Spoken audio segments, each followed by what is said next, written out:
Hola, ¿qué tal? ¿Cómo están? Bienvenidos a esta transmisión del Consulado General de México en Laredo, Texas. En esta ocasión tenemos el gran gusto de recibir a la abogada especialista en inmigración Elizabeth Caballero. Nos acompaña también nuestro cónsul de protección, Horacio Munguía. Abogada Caballero, muchas gracias por estar con nosotros en esta ocasión para hablar de temas de inmigración. Bienvenida a este espacio del Consulado de México. Gracias, y es un honor, como siempre. Horacio, bienvenido. Muchísimas gracias, cónsul, por el espacio. Qué bueno que tenemos la oportunidad de contar con nuestra abogada Pale, Elizabeth Caballero. Seguramente nos tendrá cosas muy interesantes que platicar. Bueno, mire, le comento, abogada, el gran valor de estas conversaciones no es simplemente los que nos vayan a estar escuchando en el transcurso que estamos grabando este programa. Realmente el fuerte es la gente que va a entrar después a escuchar estas conversaciones. Hay mucha gente que no tiene acceso a un abogado. Entonces, Mm, muchas de las preguntas que vamos a hacerle en el transcurso de los siguientes minutos pues tiene que ver más bien con eso, ¿no? Con las dudas que son las preguntas constantes de los usuarios del Consulado de México, de las personas que entrevistamos en los centros de detención migratoria, las mm, que van a las cortes. Es un poco tratar de irnos en lo que el mexicano común y corriente, y sobre todo pues el que está en condiciones irregulares en este país, quisiera saber. Entonces, sin más, voy a pasarle la palabra al cónsul de protección, a Horacio Munguía, para que empiece, ahora sí, con esta lluvia de preguntas que vamos a hacer. Y gracias, cónsul. Y abogada, bien dijo el cónsul. Básicamente, lo que nosotros le vamos a preguntar atiende a las preguntas que todos los días nos hace la gente aquí en la oficina o hemos ido a centros de detención de manera regular. Hemos estado presente y la gente tiene esas dudas, esas preguntas. La clásica o el escenario más común que estamos viendo ahorita es gente que ha sido detenida por ICE, que está ujú, en custodia de ICE, que está esperando ver a un juez, que tiene hijos ciudadanos de los Estados Unidos, incluso mayores de 21 años, o que están casados con una ciudadana, pero ellos tienen al menos una, dos, tres salidas agarradas, como le dicen. ujú. Entonces, ¿qué posibilidad tiene esa gente? ¿Necesariamente pudiera ajustar su estatus estando dentro de los Estados Unidos o tienen que salir del país? Esa es una pregunta también que a nosotros los cae mucho ahí en la oficina. Todas las situaciones son distintas, pero por lo general lo que puedo decir es si la persona después del 2000, no 2001, después del 98 entró, se quedó más de un año y luego se fue o lo agarraron o la agarraron. Esa persona, si llega a entrar de nuevo sin permiso, ya está con un castigo, como quien dice, de 10 años, porque entró sin permiso o con permiso o se quedó aquí por más de un año sin ningún estatus legal.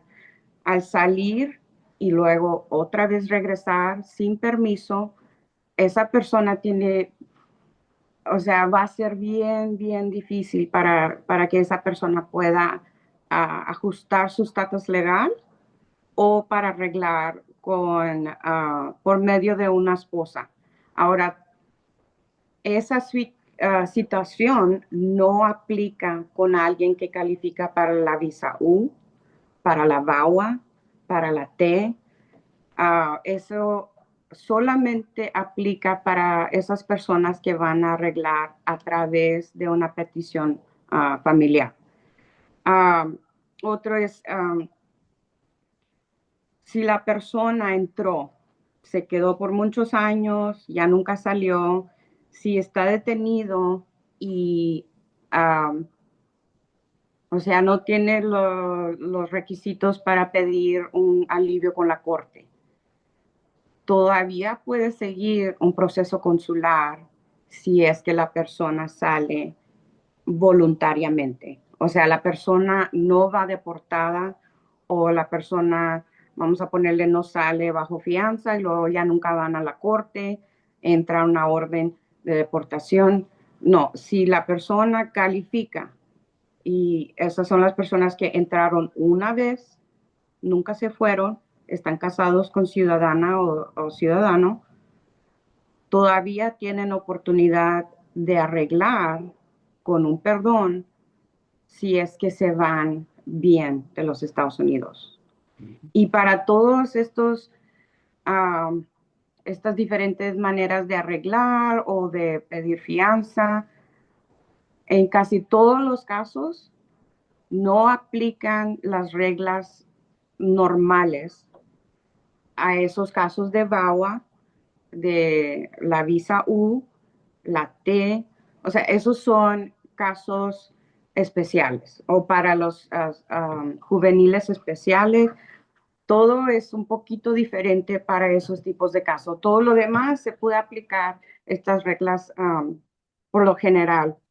Um, y lo último es que para poder pedir fianza, la persona tiene que estar afuera de lo que ahorita se considera um, adentro del expedited removal process. Y déjenme explicar. El expedited removal process antes de este año aplicaba a esas personas adentro de la frontera que tenían menos de 2 semanas de estar aquí. Si inmigración los agarró aquí en los Estados Unidos, ellos podían deportar a la persona rápidamente o expedited. Ahora eso ha cambiado bastante. Ahora se puede decir que ya no hay frontera, o sea, todos los Estados Unidos pueden aplicar este expedited removal y en vez de las 2 semanas, son 2 años. So, eso brincó de 2 semanas a 2 años. Y esas personas, como si ICE va a arrestarlos o les pregunta, oh, ¿cuánto?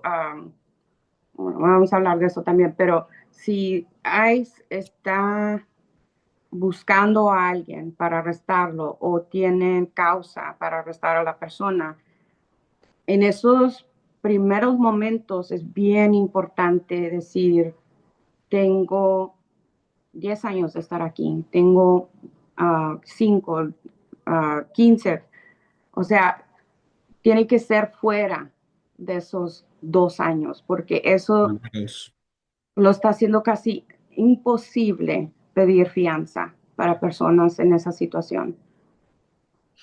Sí, sobre esto, abogada Elizabeth Caballero, como usted lo dijo, todas las situaciones son diferentes, o sea, cada persona tiene que tener un análisis, tiene que tener esa consulta con el experto, pero en lo general, ¿qué pasa con aquellas personas que tienen acá pues, más de 2 años, que pueden tener 5 o más años, pero que son solteros, que no tienen algún vínculo familiar, que pues están aquí solos y no tienen entradas más que la original, Ujú. pagan impuestos, son buenas personas y son detenidos?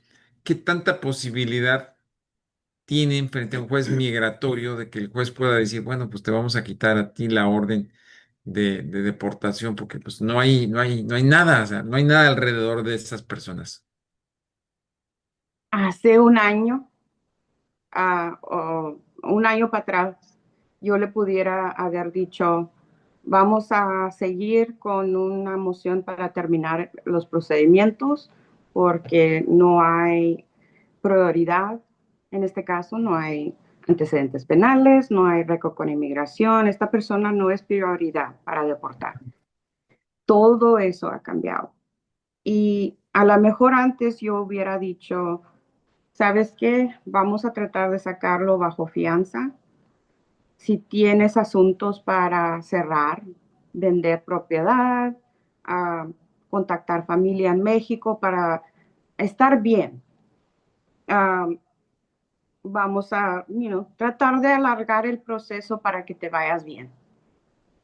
Yo ya no puedo decir eso porque las personas, y me duele, en verdad, yo no quisiera tener que decirle a alguien, yo sé que te has portado bien, yo sé que no has hecho nada para que te arresten, pero lo mejor, en ciertos casos, posiblemente va a ser pedir la salida voluntaria, en vez de que te vayas con una deportación o que estés sufriendo detenido por meses y meses sin poder sacar fianza, sin poder alegarle a nadie, porque ya el fiscal cerró el programa de discreción del fiscal.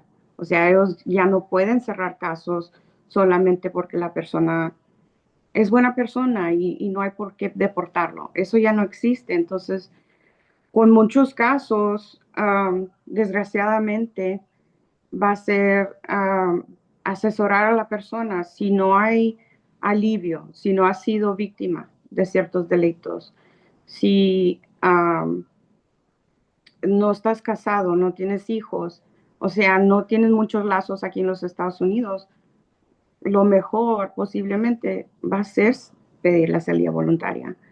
Y eso es para que queden. afuera de asilo y protección bajo convención en contra de tortura, pero todo se está haciendo más difícil. Y yo tengo, o sea, desde el inicio de ejercer en este tipo de ley, es con honestidad, porque no es igual, no es igual que otras áreas de ley. Y Adelante, adelante. no, no, era nada más para aclarar que se recomienda la salida voluntaria para que le queden a salvo derechos para el futuro y él Sí, no tenga algún problema en su momento que exacto. pudiera considerar tener algún alivio, ¿no? Sí, porque, o sea, la vida cambia de momento a momento y nunca se sabe si esa persona más allá se va a juntar con una ciudadana o ciudadano y tener una deportación de parte de un juez en vez de una salida voluntaria es día y noche para poder arreglar una residencia. Es bien difícil con una deportación. Y bueno, ahora el otro extremo. Vamos a aquellas personas que sí tienen hijos acá, que tienen algunos hasta el cónyuge, que es ciudadano, pero pues los hijos no son mayores de edad, Uno está casado. este, o no están casados, solamente están rejuntados. ¿Quiénes en lo general sí tendrían posibilidades y les convendría, en caso de ser detenidos bajo esas circunstancias, pedir una audiencia con un juez migratorio, porque pudiesen tener realmente oportunidades de que el juez los deje? En lo general, Um, ¿qué características deberían reunir básicas para decir, usted sí pudiese, uh-huh. le conviene no firmar su salida voluntaria porque usted pudiese permanecer aquí en este país? Lo que estamos pidiendo principalmente es si tienen un hijo o una esposa o esposo que va a sufrir un daño extremo y extraordinario. O sea, sus hijos están recibiendo tratamiento especial, están recibiendo clases especiales, terapia, uh, tienen una condición médica seria, más algo que tiene alta presión o asma. Eso no es suficiente para la corte y es comprobar, porque aquí en Texas, si están juntos y tienen más de un año, tienen hijos juntos, nosotros podemos alegar que es un matrimonio informal. Y para inmigración, así como aquí en Texas se honora, inmigración también tiene que honorar ese matrimonio como legal. o sea, es un matrimonio legal, entonces los hijos son, ah, ya son hijastros bajo las leyes de inmigración, pero eso es solamente nomás el primer brinco para poder llegar a, tienes los 10 años y puedes comprobar un daño extremo y extraordinario. Yo, los únicos casos que ha dicho al cliente, tenemos un buen caso, son contados. Un hijo tenía cáncer.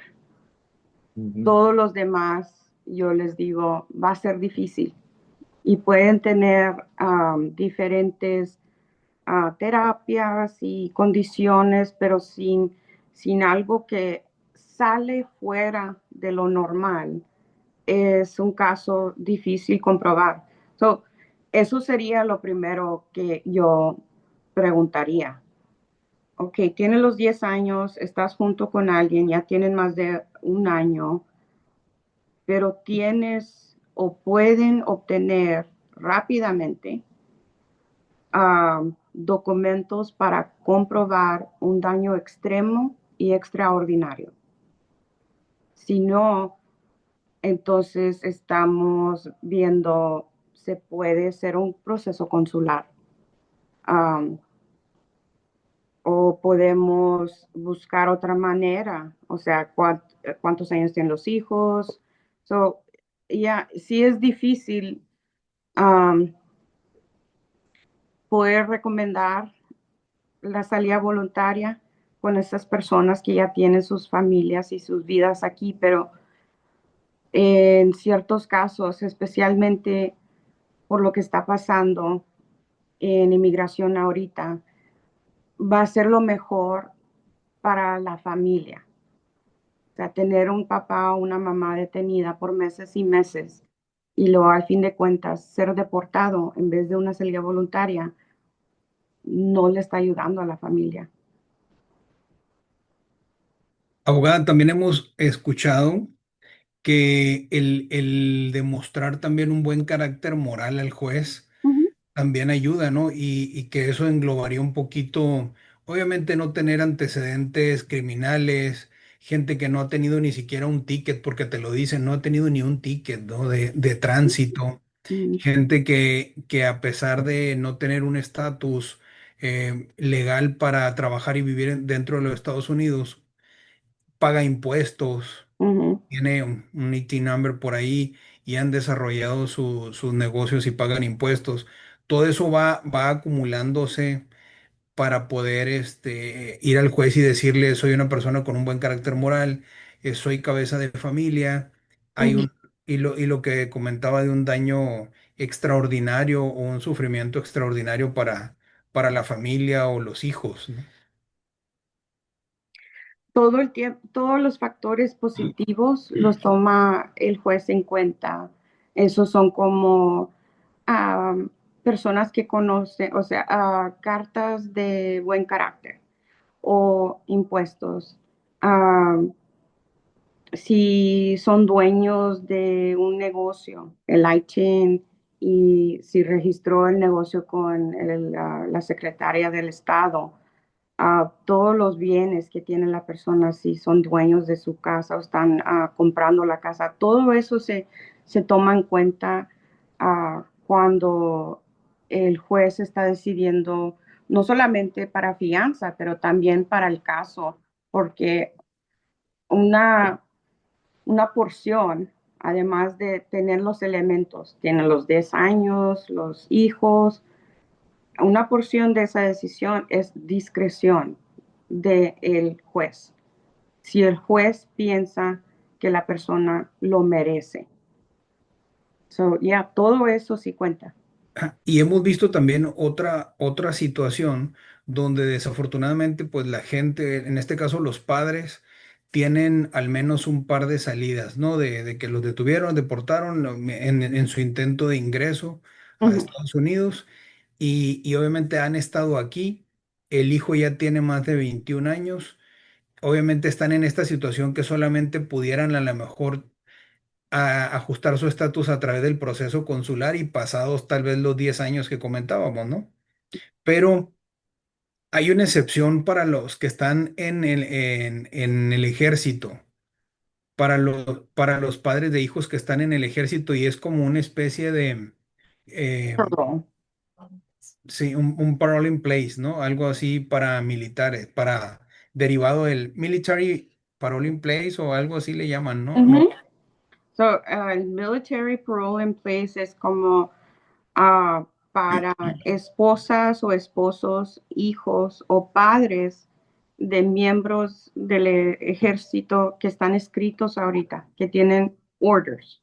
Ujú. Um, y tienen que tener esas órdenes, el military ID y una carta del commander si pueden. Y estas personas so, no perdona si vamos a ponerle, no perdona si tiene esas entradas de las que platicamos al principio. Si la persona entró, se quedó 2, 3, 4 años, después del 98, se fue, regresó. El military parole in place no es designado o no es el programa para poder arreglar, ajustar su estatus legal aquí en los Estados Unidos. Um, el military parole in place sí le da a la persona una entrada, pero no perdona si la persona ya tiene ese castigo de 10 años. Ok. Ahora, si la persona entró sin permiso, y vamos a ponerle que cuando estaba tratando de entrar, lo estaban agarrando. Nunca acumuló esa presencia uh, uh, sin documentos de más de un año, ¿ok? Esa persona posiblemente o probablemente sí califica. Si todas las entradas y las agarradas fueron al inicio, entonces nunca acumuló ese tiempo. Pero si las agarradas son después de 3 años o después de 5 o 10, Mm. um, el military parole in place, aunque se los aprueben, no va a poder la persona Ajustar. ajustar su estatus legal. Lo máximo que posiblemente esa persona va a poder obtener es un permiso de trabajo a través de ese parole, porque sí existe un permiso de trabajo. ¿Y cuánto tiempo se extiende ese parol? O sea, ¿cuánto tiempo ampara, por llamar de alguna manera, ese parole in place a la persona hasta que su hijo ya sale del ejército o termina el contrato, tal vez? Es totalmente bajo la discreción de la jurisdicción que le dio. So, para Laredo va a ser San Antonio. Uh, el, es un oficial el que hace los military parole. A lo mejor hay más, pero desde que yo estoy en esto, ha sido un oficial que aprueba o no aprueba los military parole.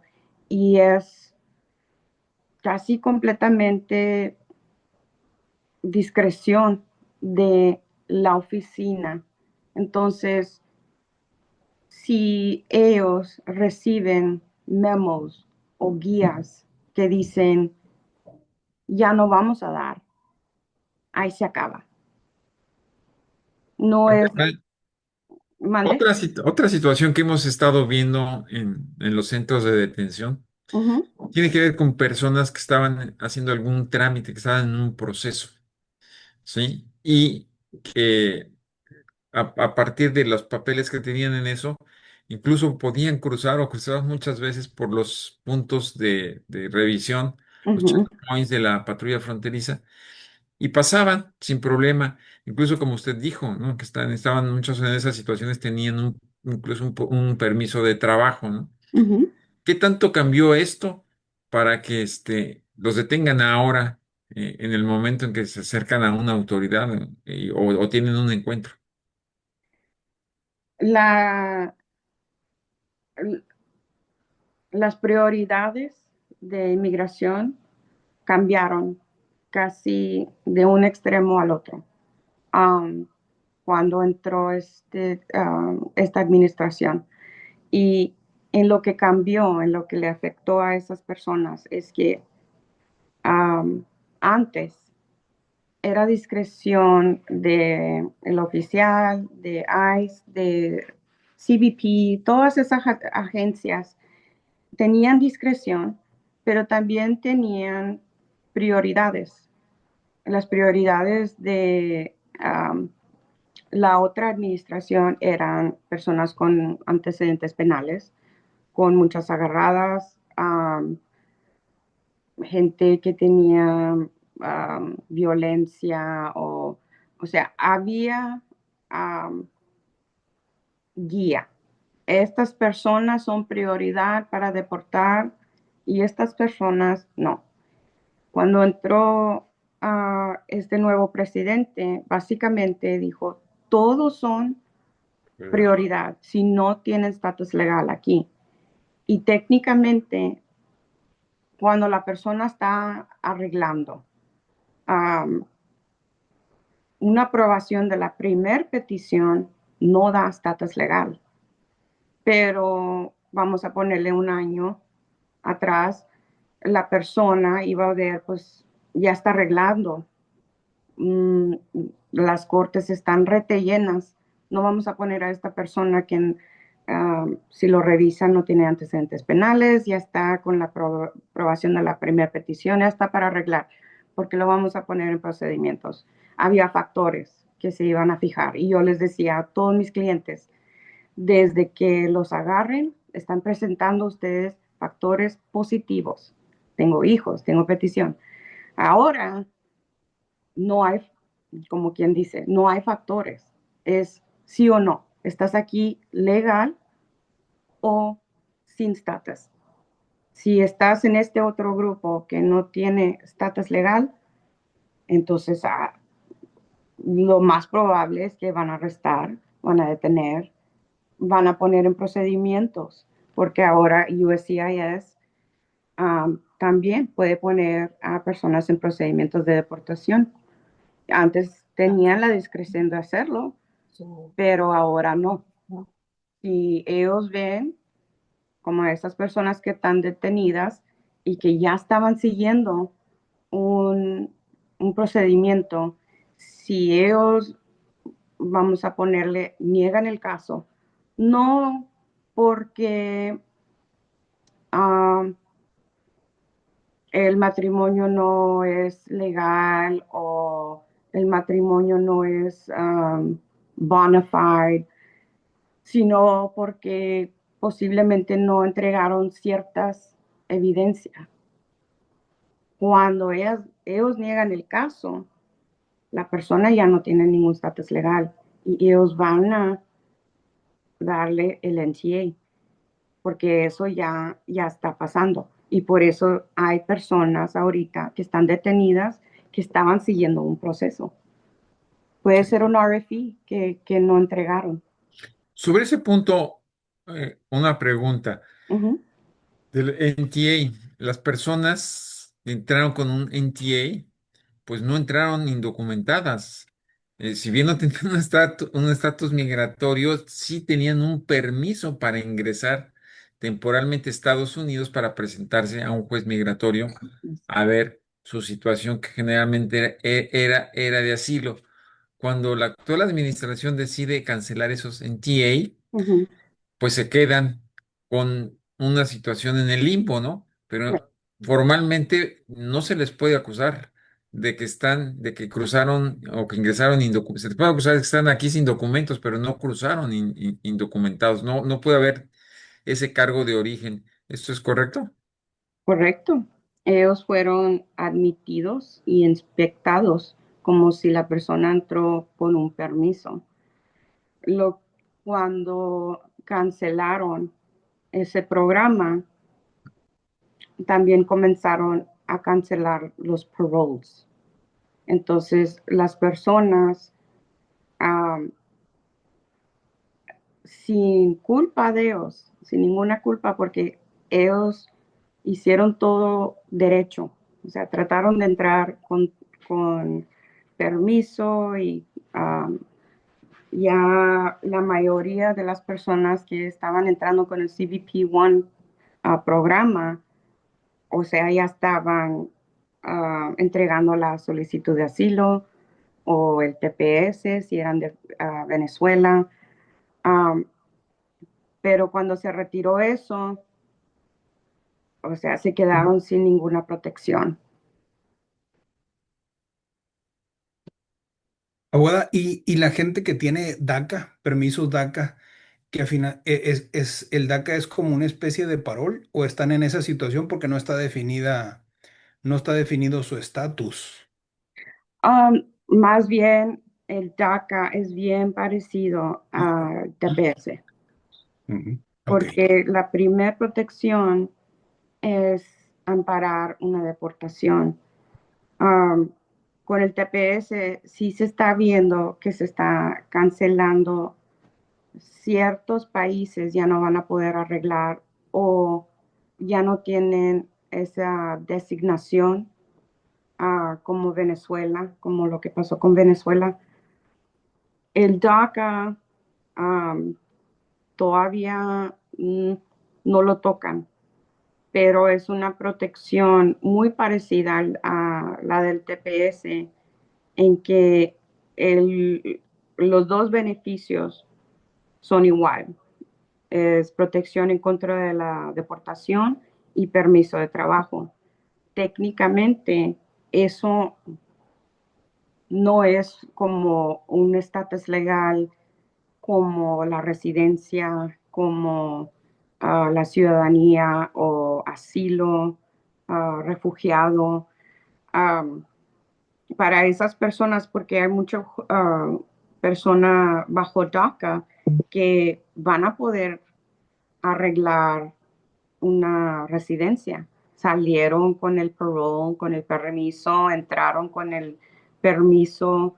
So, lo más importante para esas personas que tienen el DACA o esas personas que lograron um, salir con el permiso, deben de estar revisando, puedo arreglar a través de un hijo, a través de esposa o esposo. Antes yo, o sea, es nomás renovar, renovar, renovar, porque no parecía que nada iba a ser afectado hasta este año. Sí, sin duda alguna. Como bien comentaba, el, el DACA, durante el DACA hubo algunos jóvenes que se les permitió salir del país Ujú, y regresar. Es decir, ellos entraron como niños. Todos los DACA entraron aquí cuando eran menores de edad. Los trajeron los padres.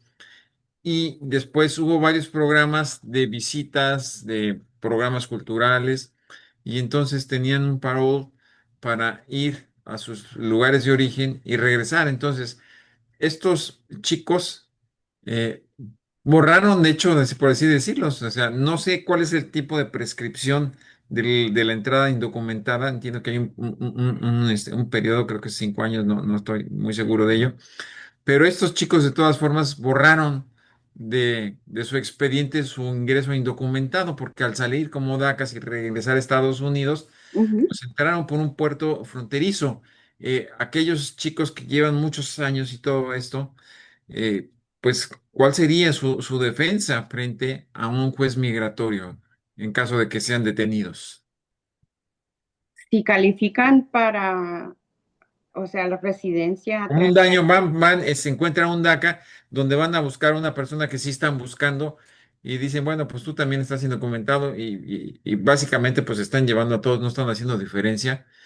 Y ¿cuál es la posibilidad que tuviese esa persona que es DACA frente a un juez migratorio decir, oye, pues si yo tengo aquí ya 18 años y además entré, salí y entré, ¿no? No tengo el cargo de que entré aquí de manera irregular. ah, eso sí es difícil, cónsul, porque aunque todavía no me toca un caso, en donde van a arrestar a una persona con solamente DACA. Sí me han tocado muchos casos de TPS y están dejando esos casos en corte. O sea, no lo están cerrando como las personas de El Salvador que todavía tienen la protección, hasta los venezolanos todavía no se les acaba la protección a bastantes, pero están dejando estos casos en corte porque técnicamente el TPS, el DACA, um, pero vamos a ponerle, el DACA no es alivio ante la corte. Ujú. Y si la persona es arrestada o detenida, tiene que pedir alivio de la corte. Entonces, comenzar a ver si la persona califica para cancelación de expulsión, que la mayoría de las personas de DACA sí califican, o otras formas, pero tomar en cuenta, aunque esa persona pierda, no la pueden deportar, pero si cancelan el DACA, o sea, esa orden sí va a entrar. So, es difícil como para esas personas que tienen DACA, si los llegan a poner en procedimientos, no creo que el hecho que la persona tiene DACA va a ser suficiente para cerrar procedimientos, porque ya lo estamos viendo con TPS. Abogada, de la gente que está conectada ahorita nos mandan una pregunta y Ujú, es con relación sobre todo al controvertido tema de si las personas que tenían hijos, independientemente del estatus que tuvieran estando dentro de los Estados Unidos, si ujú, sus hijos van a obtener la nacionalidad estadounidense. Esta persona nos dice que tanto él como su esposa tienen visa de trabajo pero también tienen una visa de turista. Obviamente creo que prevalece la visa de trabajo para estar dentro de los Estados Unidos. ujú. Dice, ¿cuál sería el caso si ellos tienen un hijo en Estados Unidos? Dice, porque si bien no somos residentes permanentes, tampoco están sin documentos. Entonces, hasta donde yo sé, se bloqueó esa parte, ¿no? De la solicitud del Ejecutivo para que la gente no tuviera ese derecho, ¿no? O los nacidos aquí en Estados Unidos dejaran de tener ese derecho, ¿no? Bueno, ahorita está como en una pausa en ciertos estados, ah, porque, ah, o sea, lo último que nosotros oímos de esa orden ejecutiva era la Corte Suprema, ah,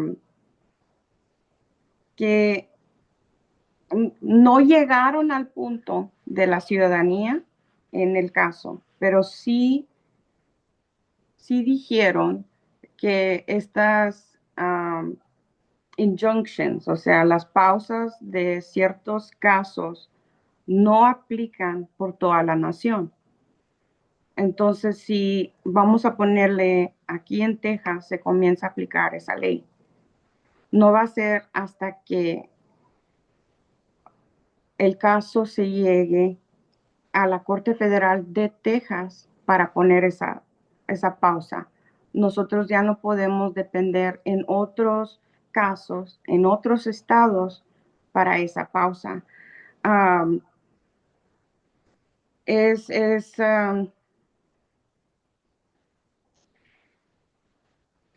ahorita no sabemos si se va a aplicar, en otras palabras, porque la Corte Suprema todavía no llega a esa cuestión en específica. ¿Es legal o no? Llegaron al punto de poner en pausa o restringir a ciertos estados bajo este caso, pero no llegaron a esa cuestión. Entonces, um, sí puede, pero no vamos a poder saber hasta que salgan casos. ¿Sí me explico? Yo sé que Sí. llegué ahí, pero más o menos, porque sí es algo que ahorita está bien complicado y todavía no tenemos un sí o no. Ok. Le voy a hacer una pregunta a futuro. O sea, hay un asunto que, bueno, no tenemos todavía todos los elementos. Eh, la mayor parte de los abogados, de los juristas, considerarían que es anticonstitucional, pero ya no sabemos cómo están las cosas, que van a considerar anticonstitucional y Ujú. que no. Es el caso de privar a las bebés nacidos aquí, hijos de personas indocumentadas, de la nacionalidad. Si bien está detenida ahorita en la corte, en el supuesto caso de que esto llegase a ser efectivo, ¿qué mecanismo hay disponible? Porque Estados Unidos es signatario de algunos pactos internacionales que garantizan la identidad de las personas para evitar ponerlos, dejarlos en una situación de apátridas. O sea, eh, ¿habría posibilidad, considera usted cree que se implementaría un mecanismo para de todas formas darles, aunque no se les reconociera la nacionalidad, sí emitirles un acta de nacimiento como personas que tienen derecho como seres humanos a que se reconozca no su nacionalidad, sino su identidad, que esta persona nosotros no la reconocemos como nacional nuestro, pero damos la fe que nació aquí, Se en este registre. hospital, es el registro. ¿Eso cómo lo ve? Mm, Tenemos un paso, ¿te acuerdas? Yo creo que eso depende como la nacionalidad de la persona, am, de los papás. Como no sé si, yo creo que sí, pero no sé si existe un mecanismo como bajo las leyes mexicanas en donde la persona puede registrar un nacimiento extranjero, birth abroad, Mm. y poder decir, es este bebé mexicano nació en los Estados Unidos y estos son los papás. Lo estamos registrando en México, como todo el tiempo se hace al revés, es lo que yo inicialmente pensé, porque esto, se me olvidó decir, esto puede entrar en vigor 30 días después del 27. Todavía no entra, no hemos oído nada, pero técnicamente el birthright citizenship, o denegar esos nacimientos iba a entrar 30 días después de, déjame ver el lawsuit, June 27th. Eso se podía comenzar a hacer. Um, pero lo que yo pensé es registrar en México un hijo que nació en los Estados Unidos, así para tener algo, un documento que dice, aquí está la identidad de este niño o niña, mientras todo esto se, se llegue a cabo, porque todavía no se llega a cabo el caso. Mi opinión es, y, pero todo el tiempo Ujú. me sorprende, es que no hay manera que puede entrar esto en vigor, pero pues ya me han dado muchas cachetadas. Que Bueno, me quedo, oh my God, yo nunca pensé, pero esto en verdad no veo cómo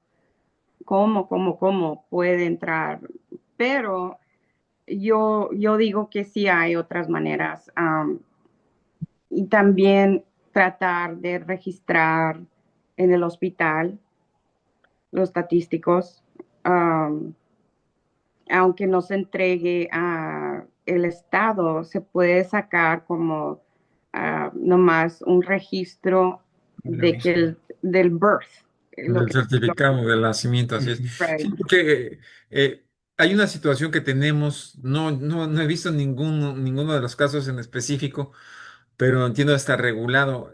La ley de Estados Unidos marca, por ejemplo, para los diplomáticos, la Ujú, ley de inmigración, que si están sujetos a la jurisdicción de Estados Unidos, los hijos de los diplomáticos sí tendrían derecho a la nacionalidad, pero si tienen inmunidad completa y no están sujetos a la jurisdicción de Estados Unidos, Ujú, que es el Estado, no tienen derecho a la nacionalidad. ¿A quién aplica uno y a quién aplica otro? El criterio de que los que no están sujetos son los que están en Washington, los que están en la embajada. Yo estuve en Washington y es inmunidad total de Estados Unidos, o sea, no estamos sujetos. Entonces, pero en el caso del personal consular, es decir, quienes trabajamos en consulados, no tenemos inmunidad completa, tenemos inmunidad parcial en el desempeño ujú, exclusivamente de funciones. Y entonces, los hijos del personal consular acreditado se consideran ciudadanos de los Estados Unidos. ujú, Entiendo que siendo Washington la capital con el mayor número de embajadas extranjeras en el mundo, pues debe haber alguna regulación ahí de que los niños que nacen pues tienen su certificado de nacimiento, aunque no se les reconozca la La nación nacionalidad. nacional. Entonces eso ujú. debe haber seguramente ahí algo de eso. Pero yo Pues, coincido con ustedes, está bien. En mi cabeza no entraría cómo eliminen eso que claramente el sentido de la Constitución de los Estados Unidos es contrario a eso. Tendrían que modificar primero la Constitución, en mi opinión, para que poder proceder a retirar la nacionalidad a los niños que nazcan en este país. Pero en fin, no sabemos mucho. no, y esperamos que en esta segunda sesión de la Corte Suprema, que sí van a llegar. Yo creo que Bueno, todavía no querían tocar ese tema, y también los abogados de la administración querían primero aclarar um, si se podía aplicar con todos los estados, las injunctions y, um, o sea, eran cositas que querían alegar antes de esto que viene, lo grande, lo bueno. Abogada, pues queremos comentarle a la gente que ojalá que nos esté viendo y la gente que vaya a ver este video, esta charla que tenemos esta tarde con ustedes como un preámbulo, una probadita de lo que va a ser la semana de asesorías Ujú, legales externas que vamos a tener entre el 18, la semana del 18 y hasta el 22 de agosto. ujú, Durante toda esa semana, el Consulado General de México en Laredo, en coordinación con abogados como usted, abogada Caballero, que es abogada y tenemos un contrato en el PALE que le llamamos nosotros un programa de asesorías legales externas, donde abogados certificados por la barra de abogados en Texas, como es el caso de la licenciada Elizabeth Caballero, de la abogada Elizabeth Caballero, nos van a estar trayendo temas bueno, de actualidad migratoria, como lo hemos estado comentando el día de hoy durante toda la semana. Vamos a estar llevando a cabo pláticas, charlas presenciales aquí en el consulado. Vamos a estar transmitiendo en vivo también. Vamos a estar transmitiendo también en la sala de espera de aquí del consulado para que la gente por favor nos apoye y corra la voz y ujú, aprovechemos el conocimiento, sobre todo la disponibilidad que abogados como usted van a tener durante toda esa semana del 18 al 22 de agosto. Ya próximamente estaremos publicando a través de Facebook y todas nuestras redes los horarios. Pueden acudir aquí al consulado también para mayor información. ujú. Vamos a estar haciéndolo entre el 18 y el 22 de agosto. Le agradecemos muchísimo, abogada, el tiempo que nos da, que nos regala. Sabemos que es muy, muy, muy importante para la comunidad tener cuando menos una idea y escucharlo de alguien como usted, ¿no? Obviamente que sabe y conoce de leyes. pues nuestro agradecimiento, abogada Elizabeth Caballero, por estar con nosotros en este espacio. A ustedes, es un honor como siempre. Sí, muchísimas gracias y les agradecemos a las personas que ojalá que compartan este video. Tenemos mucha información, como ustedes ya lo vieron, y seguiremos en contacto. Recuerden, la semana del 18 al 22 de agosto, toda la semana vamos a tener temas de información para usted. Muchísimas gracias y buenas tardes. Buenas tardes.